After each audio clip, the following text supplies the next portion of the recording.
Ildefonso Guajardo Villarreal nació en Monterrey, Nuevo León, un 19 de abril. Es licenciado en Economía por la Universidad Autónoma de Nuevo León, maestro en Economía por la Universidad Estatal de Arizona y doctor en Finanzas Públicas y Economía por la Universidad de Pensilvania. Inició su actividad profesional en el servicio público como director de Finanzas Públicas en la Secretaría de Programación y Presupuesto en 1984. Fue nombrado oficial mayor en la Secretaría de Relaciones Exteriores en 1994. En 1997 ocupó el cargo de subsecretario de Desarrollo Turístico en la Secretaría de Turismo.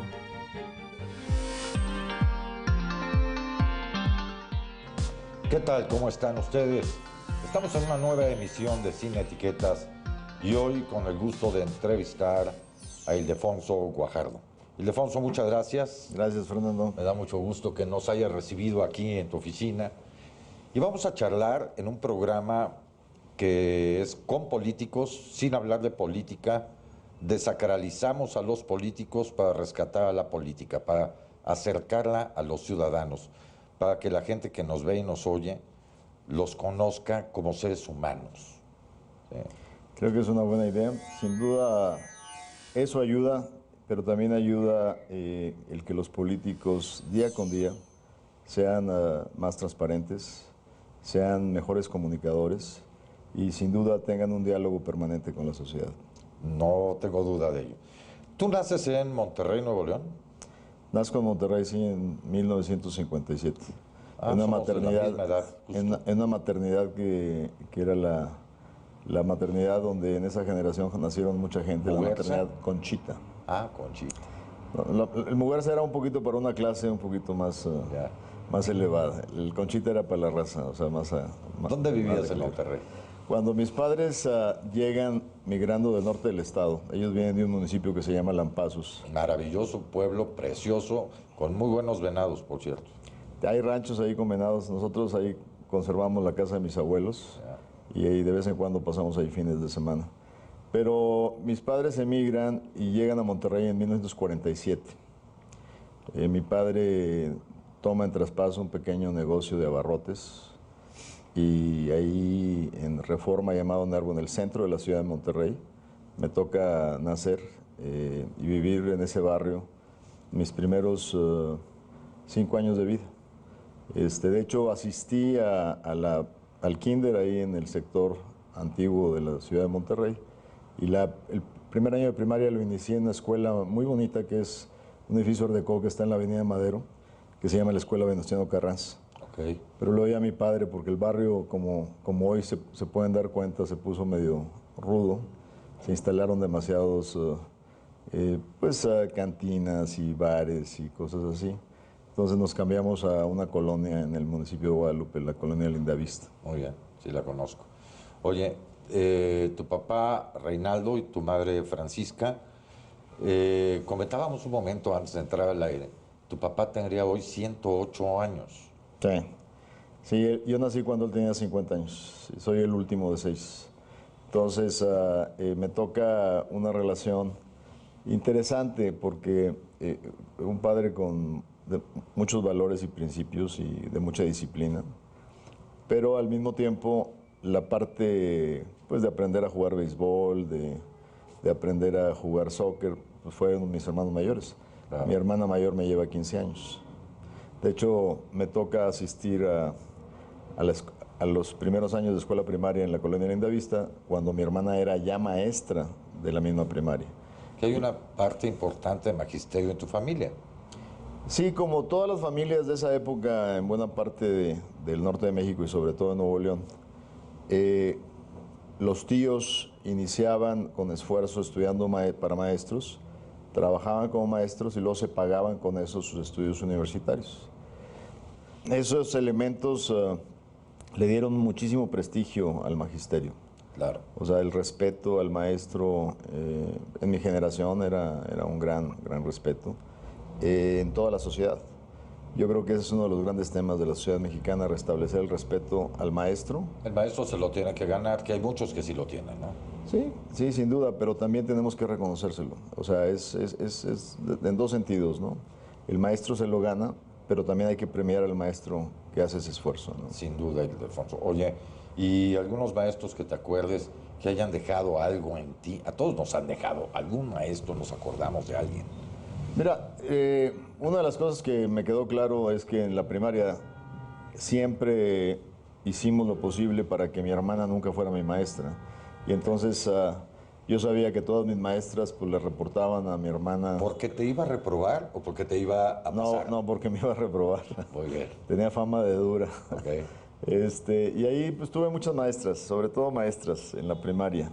Y todavía de vez en cuando las saludo, porque me las encuentro en Monterrey en diferentes eventos y cosas.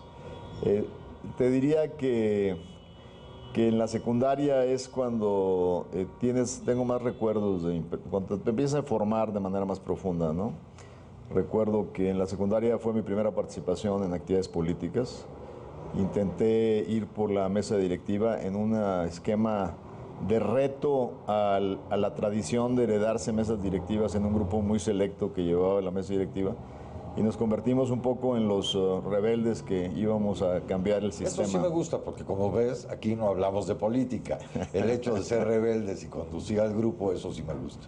Y fuimos en un intento de ganar en mi segundo año. Generalmente los presidentes se lanzaban a mesas directivas al tercer año de secundaria, y a mi segundo año me lanzo, y nunca creímos que la hubiéramos perdido. Parece ser que ahí hubo recuentos raros, pero nos ganamos el respeto y el aprecio de toda la comunidad. No pediste voto por voto ni nada. No, porque ahí sí la directora era muy dura. Una famosa directora de Monterrey que se llamaba Elvira López. Y, a ver, pero me ibas a decir de qué maestro o maestra te acuerdas. Porque parte de esa motivación de retar el establishment, ¿no? Las cosas, venía de un maestro de segundo año que nos motivó mucho a aprender cosas. Por ejemplo, nos mandó al consulado de Rusia en Monterrey a entender un poco el modelo soviético, y andaba uno experimentando con ideas, y de ahí viene un poco el tema, y de hecho eso continúa en la universidad.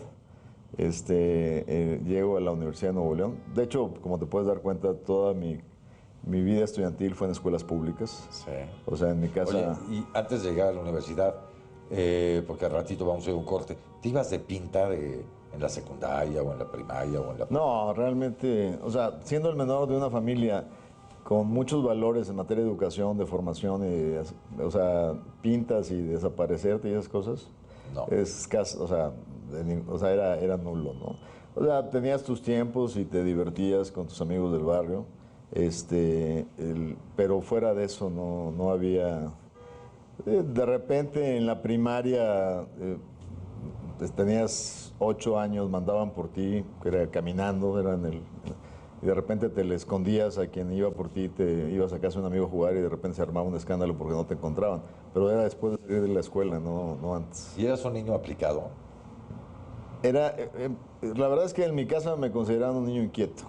De hecho, le decía a mi mamá, en que en paz descanse, que tenía una demanda en derechos humanos contra ella, porque hay historias de que me tenía que amarrar como a los 4 años con alguna cuerda, porque ella se ponía a hacer el quehacer, y si se descuidaba, me salía. Y en el centro de Monterrey, en 1962, pues no era fácil que un niño anduviera ahí suelto en la calle. Entonces siempre bromeaba y le decía que le tenía una demanda en derechos humanos por andarme amarrando la escalera. Ah, bueno, eso. Muy bien. Bueno, mira, vamos a aprovechar para ir a un corte y regresamos en un ratito más. No se vayan, estamos con Ildefonso Guajardo en una charla sobre su vida personal.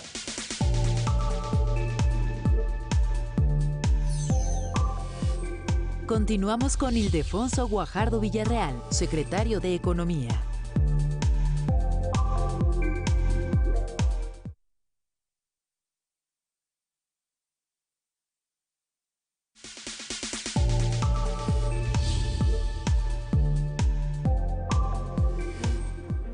En 1998, Ildefonso Guajardo Villarreal fue designado como secretario técnico de Planeación, Comunicación y Enlace en la Secretaría de Comercio y Fomento Industrial. De 2003 al 2006, se desempeñó como jefe de la Oficina Ejecutiva del Gobierno de Nuevo León. Posteriormente, fungió como jefe para la Oficina del Tratado de Libre Comercio en Washington, D.C. Ha sido diputado federal y local por el PRI. Impartió clases en la Universidad Autónoma de Nuevo León, en la Universidad Estatal de Arizona y en la Escuela de Negocios Wharton de la Universidad de Pensilvania.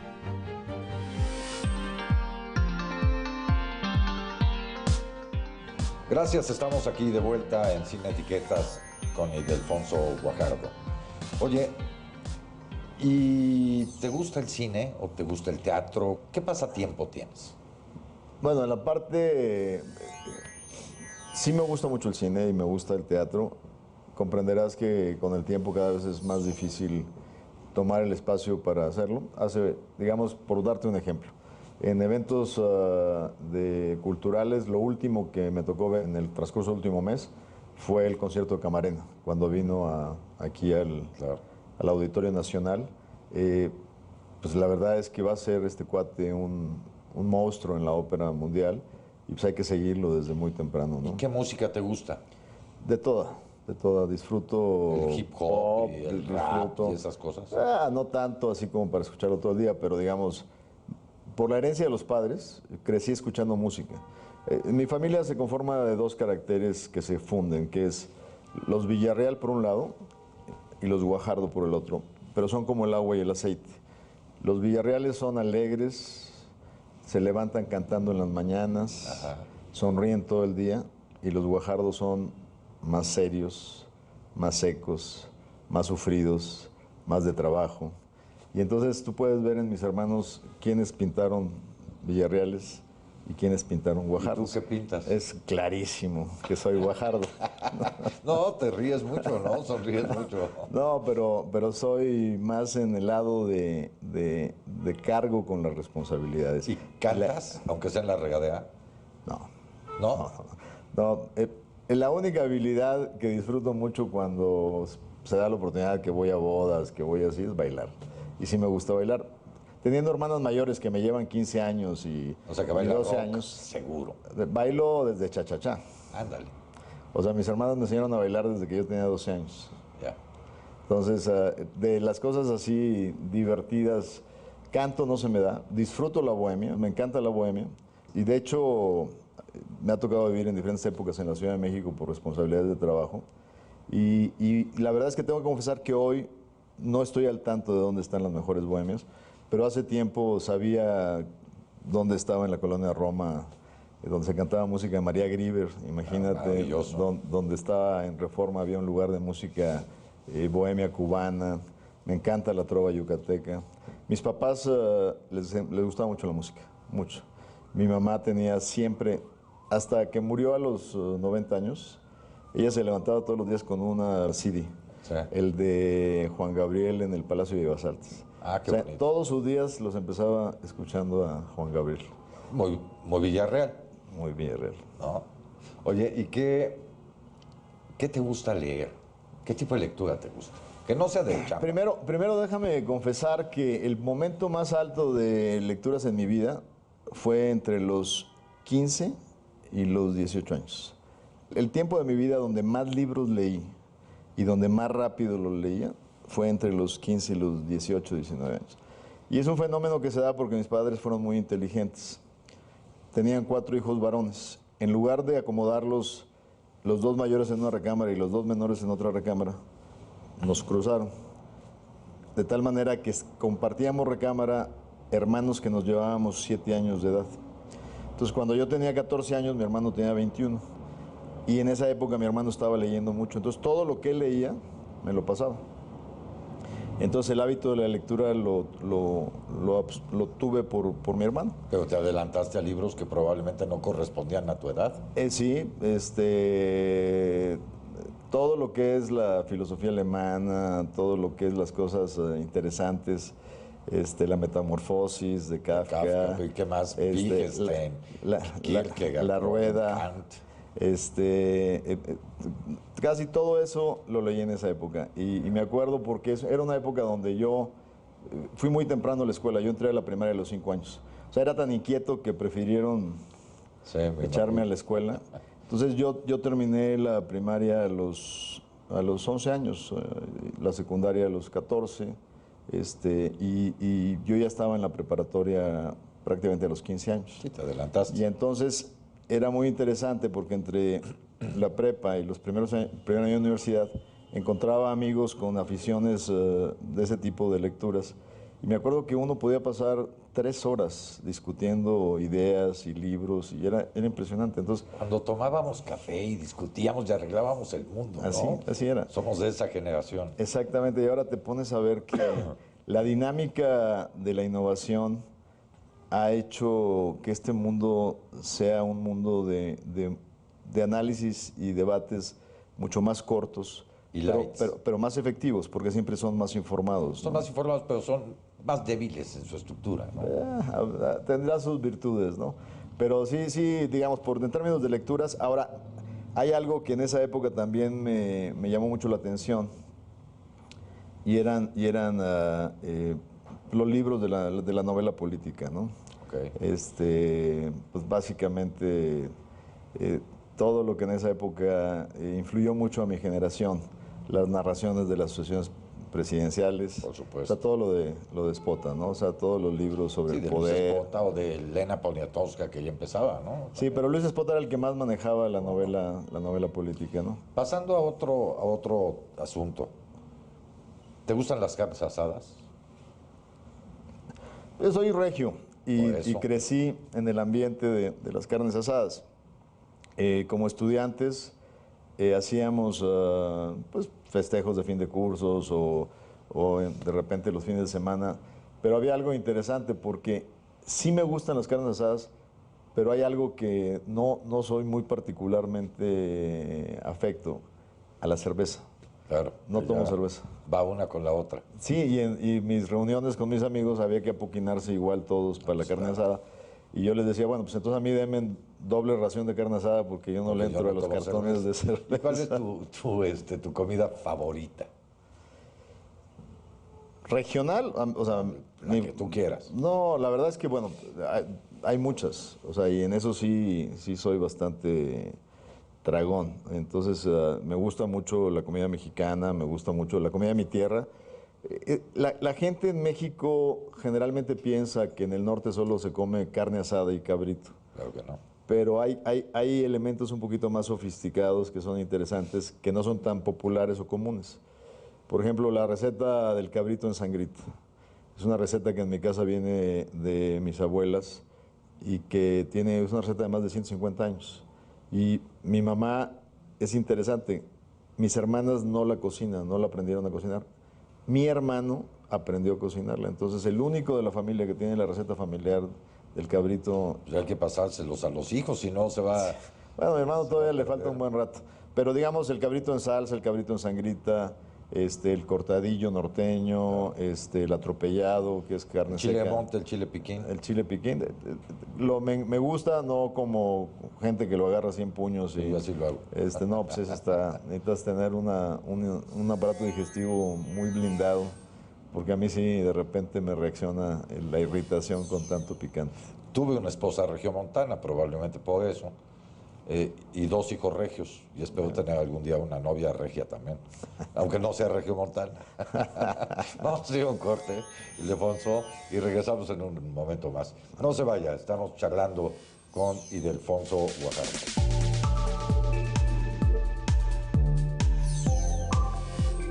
Continuamos con Ildefonso Guajardo Villarreal, secretario de Economía.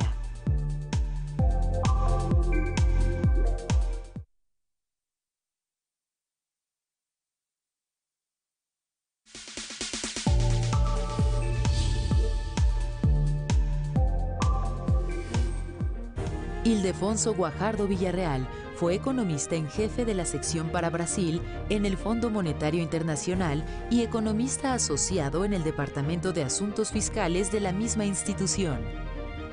Desempeñó diversos cargos en el PRI, entre los que destacan secretario de Asuntos Internacionales y secretario general adjunto del Comité Ejecutivo Nacional y presidente de la Fundación Colosio en Nuevo León. El 4 de septiembre de 2012 fue nombrado por el presidente Enrique Peña Nieto vicecoordinador de Política Económica del equipo de transición. y el 1 de diciembre del mismo año lo designó como titular de la Secretaría de Economía.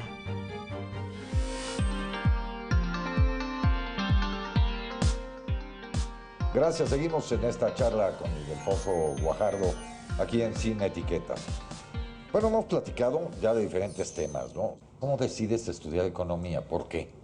Traía una clara decisión de que tenía que estar en un área que me acercara al servicio público. Y la presión de casa, de siempre de la mamá, es que quiere que estudie lo que estudió su hermano, el que más quiere. Y el hermano que más quería mi mamá era el primer cancerólogo de Monterrey y quería que a fuerza yo fuera médico.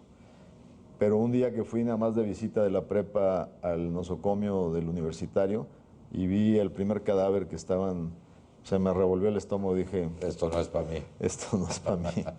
Y entonces me quedó claro que mi vocación era el servicio público y empecé a evaluar qué carreras me acercaban al servicio público.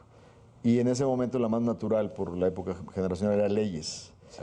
Pero la escuela de leyes en ese momento estaba muy convulsionada, no tenía pues la disciplina y se hablaba mucho y muy bien de una escuela muy pequeña en la Universidad de Nuevo León, que era la Escuela de Economía, que le había fundado la profesora Consuelo Meyer, que había venido de la Ciudad de México, y que había maestros, doctores extranjeros de universidades norteamericanas patrocinados por la Fundación Kellogg's, y decido estudiar economía.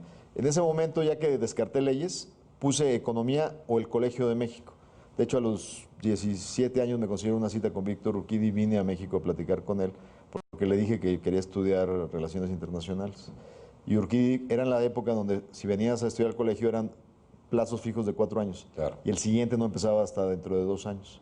Entonces Urquidi me dice, váyase a la Escuela de Economía de la universidad y estudie idiomas. Y a los 2 años se viene con nosotros. Claro. Le hice caso a don Víctor, me inscribí en la universidad, pero a partir del primer año me enamoré de la carrera y ya le seguí. Y después te vas a Estados Unidos. En ese momento... Una maestría y después estudios doctorales. Sí, todo mundo, había una gran efervescencia de compañeros de generaciones más adelante, que todos venían a hacer grandes carreras a la Ciudad de México. Francisco Maidón, su hermano también en el Banco de México, mucha gente, Berardo Elizondo, que estuvo obviamente en el grupo privado, Grupo Alfa en Monterrey. Sí, sí. Entonces todo el mundo tenía esa tradición. Mi problema era que yo venía de escuelas públicas donde la fortaleza del inglés no era muy fuerte, no era buena. Aprendíamos a leer en inglés toda la literatura en la escuela, pero no hablábamos, yo no hablaba inglés. Entonces mi gran reto era cómo prepararme antes de acabar la escuela para poder tener el inglés necesario de irme a estudiar un posgrado. Entonces, lo que hice fue, afortunadamente, mi escuela inauguró un sistema de intercambio con la Universidad Estatal de Arizona. Okay. Y lo que hice fue inscribirme a terminar mis últimos 2 o 3 materias ahí, pero seleccioné materias cuantitativas, economía matemática, econometría, estadística, de tal manera que pudiera yo pasarlas sin problemas y sin necesidad de tener el idioma controlado. Y ahí me metí a estudiar 5 horas diarias un curso de English as a Second Language en la Universidad Estatal de Arizona. Y a partir de ese semestre pasé el TOEFL, que es el examen que te piden. Sí, claro. Y entonces me quedé a los 20 años a hacer una maestría en Arizona. Hice mi primer maestría de los 20 a los 22. Regresé a dar clases a la universidad. Y luego me fui a un doctorado después de un año de dar clases en la universidad, a la Universidad de Pensilvania, donde está la Escuela de Wharton de Negocios. Claro. Y ahí estuve del 82, del 81, 82. ¿Cómo lo pagabas? Con becas. Con becas. Beca de CONACYT. Todo esto que me estás platicando ha sido casi la constante en todas las entrevistas que hemos hecho en Sin Etiquetas, ¿no? En donde nuestros políticos importantes, gobernantes importantes, son producto del esfuerzo. A mí me gusta, estamos a punto de terminar, porque el tiempo se va volando en esto. Y me gustaría que reflexionáramos juntos y dieras un mensaje a la sociedad en ese sentido.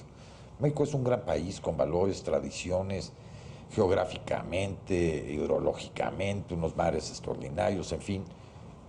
¿Qué sí podemos hacer los mexicanos hoy, ya, de manera inmediata, para transformar nuestro país? Yo creo en la cultura de la legalidad, de la civilidad, en el compromiso, en el patriotismo, ¿Tú qué le dirías a la gente, Ildefonso? Bueno, yo compartiría que no es solo una cuestión aspiracional, ya los mexicanos lo hemos demostrado. Cuando hemos tenido retos por vencer, los hemos vencido. Este país se ha venido transformando y eso no lo podemos echar en saco roto como algo que no debemos de valorar. Hemos tomado decisiones claras de abrir la economía mexicana y de competir con el mundo. Hoy ingenieros mexicanos y técnicos mexicanos están siendo aprovechados por las empresas internacionales que los contratan en México para ir a enseñar a otras plantas en el mundo tecnologías que se han desarrollado en México. Nos debemos sentir orgullosos de esa capacidad y de ese talento. Eso sin duda va a la par con que todos hagamos ese esfuerzo por hacer de este país cada día un país mejor.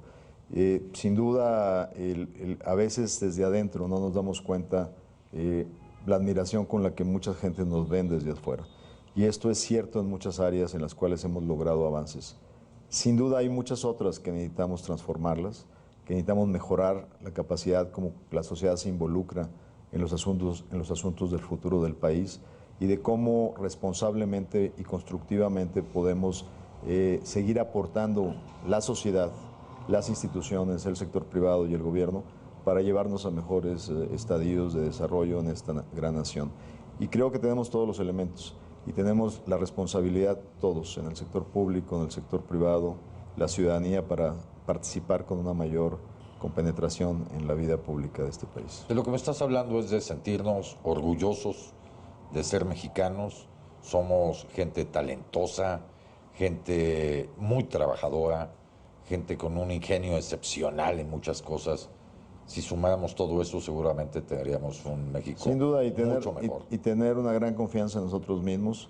O sea, hoy vemos mexicanos, como lo comenté hace rato que te compartí que fui a ver el concierto de Camarena, sí, mexicanos destacando en las artes, en la cultura, en el cine, en todos los grandes espacios. En la cultura, en la ingeniería, en todo. En la comida, empresa. ¿no? En fin. Es increíble lo que en estos años hemos podido capitalizar de inversión y transformación. Tenemos que creérnoslas, ¿no? No, primero es tener confianza en nosotros mismos y que podemos hacer las cosas que tenemos que hacer para seguir transformando a México. Pues el tiempo se nos ha acabado. Ildefonso, yo te agradezco muchísimo. Gracias a ti. Que nos hayas recibido. Gracias. Me da mucho gusto conocer este lado humano. Y muchas gracias a todos ustedes. Nos vemos en la próxima emisión de Sin Etiquetas. Hasta pronto.